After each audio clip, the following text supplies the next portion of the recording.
మిత్రులందరికీ కూడా నమస్కారాలు తెలియజేస్తున్నాను. ఈ మధ్యకాలంలో జరిగిన పరిణామాలన్నీ కూడా అందరికీ తెలిసిందే. ముఖ్యంగా ఈ మీటింగ్ మీ ప్రెస్ మీట్ పెట్టడానికి కారణం ఏంటంటే కొన్ని ఎక్స్ప్లెయిన్ చేద్దామనే ఉద్దేశం, ఇక్కడ ఏం జరుగుతుంది అసలు ఏంటి అనే దాని మీద ఉద్దేశంతో మేము పెట్టాము. మా కమిటీ వచ్చిన తర్వాత అండి ఏ విధమైనటువంటి ప్రాబ్లమ్స్ కానీ ఏ విధమైనటువంటి అవినీతి పనులు కానీ జరగలేదు.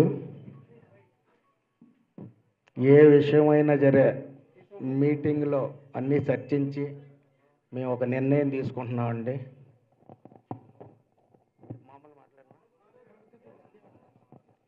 ఏ ఏ నిర్ణయాలైనా మా మీటింగ్లో అందరం కలిసి నిర్ణయాలు తీసుకున్న తర్వాత అది ముందుకెళ్ళడం జరుగుతుంది. ఈ బాడీ వచ్చిన తర్వాత ఎన్నో ప్రాబ్లమ్స్ను ఫేస్ చేసామండి. ముందుగా ఎస్బీఐ బ్యాంక్ లోన్ ఉంటే అది ఎన్పి అయిపోతే దాన్ని తీర్చడానికి దాదాపు సంవత్సరం 6 నెలలు 8 నెలల కాలం వృధా అయిపోయింది. ఎన్ని బ్యాంకులు తిరిగినా లోన్లు రాలేదు ఈ సొసైటీకి. ఎందుకంటే ఎన్పి అయిపోవడం వల్ల ముందుకెళ్ళకపోయాము. ఎన్పి అయిపోతే ఆక్షన్ ఆర్డర్ కూడా వచ్చిందండి ఎస్బీఐ బ్యాంక్ నుంచి. ఎన్ని బ్యాంకులు తిరిగినా మీది ఎన్పి అయిపోయింది కాబట్టి లోన్లు ఇవ్వమని చెప్పడం జరిగింది. చివరగా సదలవాడ శ్రీనివాసరావు గారి దయతో ఆ అప్పు తీర్చడం జరిగిందండి. అదేవిధంగా కార్మికులందరూ కూడా ఇక్కడ ఎంఐజీలో కూడా చాలా ఎక్కువ మంది ఉన్నారు. అది కూడా గతంలో ఫినిష్ చేయలేము కారణంలో మేము వచ్చిన తర్వాత ఏదో కొద్దిగానే నెట్టుకుంటూ వెళ్ళి అన్నీ కూడా ఫినిష్ చేయడం జరిగింది. ఇక వీడిఎఫ్ కూడా స్టార్ట్ చేసాము మొన్న. అది కూడా మ్యాక్సిమం ఒక 3 నెలల్లో మొత్తం అంతా క్లియర్ చేస్తున్నామండి. ఇన్ని ఆర్థిక పరిస్థితుల్ని కొద్దిగా ఇబ్బందుల నుంచి బయటపడాలనే ఉద్దేశంతో కొత్త వెంచర్ ఒకటి స్టార్ట్ చేశాము. ఎందుకంటే ఫైనాన్షియల్గా చాలా ఇబ్బంది పడుతుందండి సొసైటీ. ఆ వెంచర్లో ఏదైనా కొద్ది డెవలప్మెంట్ తీసుకొచ్చి ఆ డబ్బులన్నీ కూడా ఉన్న వాటికి కూడా కొన్ని చేసుకొని చేద్దామన్న ఉద్దేశంతో ఆ వెంచర్ స్టార్ట్ చేయడం జరిగింది.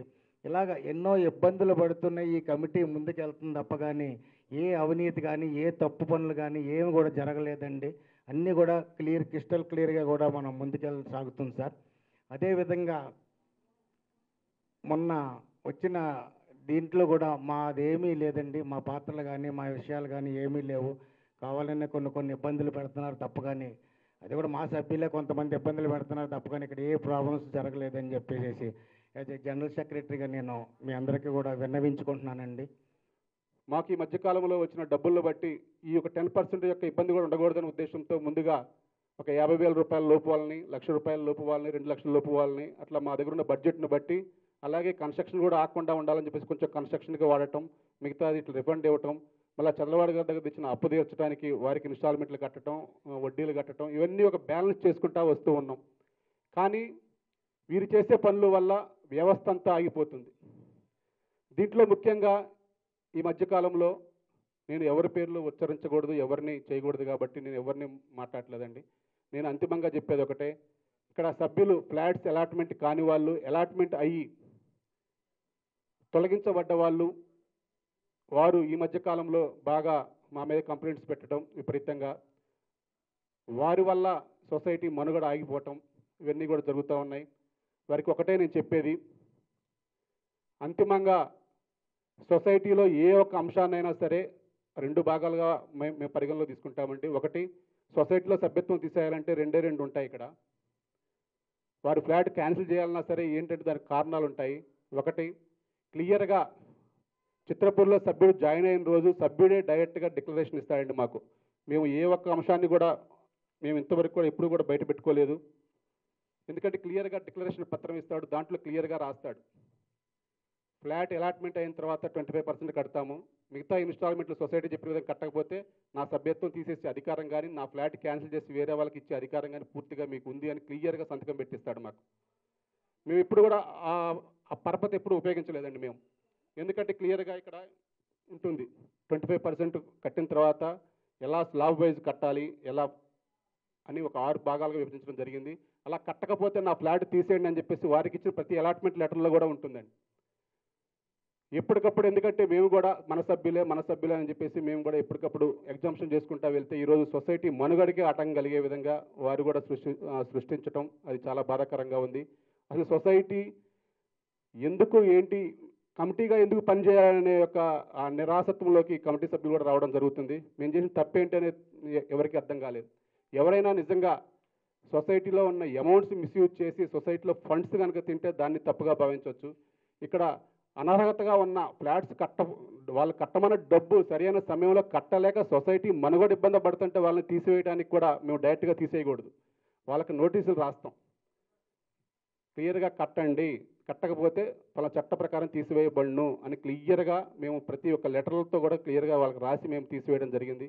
అటువంటి వాళ్ళని డైరెక్ట్గా ఒక ఫోన్లు చేసి మరి మీరు కేసులు వేయండి, మీరు రండి, మేము మాట్లాడటం జరిగింది మీ అందరికీ అని వారిని ప్రోత్సహించడం జరుగుతూ ఉంది.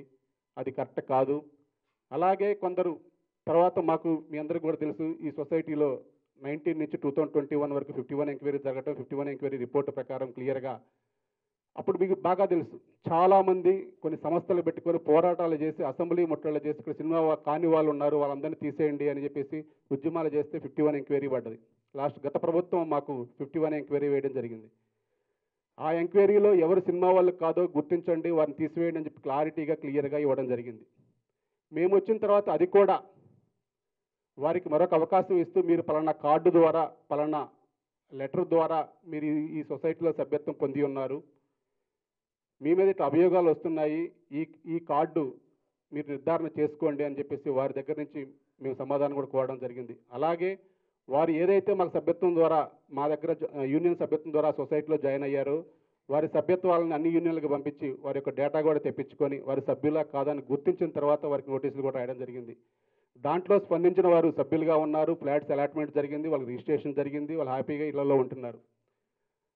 ఇప్పుడు ఇక ఈ రేట్లు పెరిగి ఇవన్నీ కూడా మీకు తెలుసు, ఎంతెంత భారీగా రేట్లు పెరిగాయి, ఇక్కడ ఎంతెంత అమ్ముతున్నారు అని. ఇక ఈ రేట్లన్నీ జరిగిన తర్వాత ఒక్కొక్కళ్ళు ఎవరికి వాళ్ళే మేము 2005లో కట్టాము, మాకు ఇప్పుడు ఫ్లాట్ ఇవ్వాల్సిందే అని.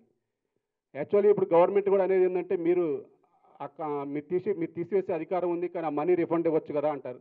అసలు మనీయే ఉంటే ఈ ప్రాబ్లమ్సే ఉండవు కదా అని మేము ఎప్పటికప్పుడు అధికారులు చెప్పుకుంటూ వస్తున్నాం. ఒక 6 నెలల్లో మేము ఫండ్స్ జనరేట్ చేసుకొని కొందరు తీసేస్తామని. కానీ ఇంకొక క్లిష్ట పరిస్థితిలోకి వెళ్ళిపోయేసరికి ఇప్పుడు దాన్ని ఒక ఆయుధంగా చేసుకొని మా మీద విపరీతంగా ప్రెజర్ పెడుతున్నారు. అలాగే కాకుండా ఇప్పుడు కొత్తగా ఎవరైతే వెయిటింగ్లో ఉన్నారో డబ్బులు కట్టలేక ఉన్నారో వాళ్ళని తీసివేయబడ్డామో వాళ్ళందరికీ ఫోన్లు చేసి మీరు పోయి కేసు పెట్టండి మీకు ఫ్లాట్ వస్తుంది అంటున్నారు. కేసులు పెడితే ఫ్లాట్స్ రావండి. దయచేసి నేను మాకు చెప్పదలసిన ముఖ్య ఉద్దేశం అదే.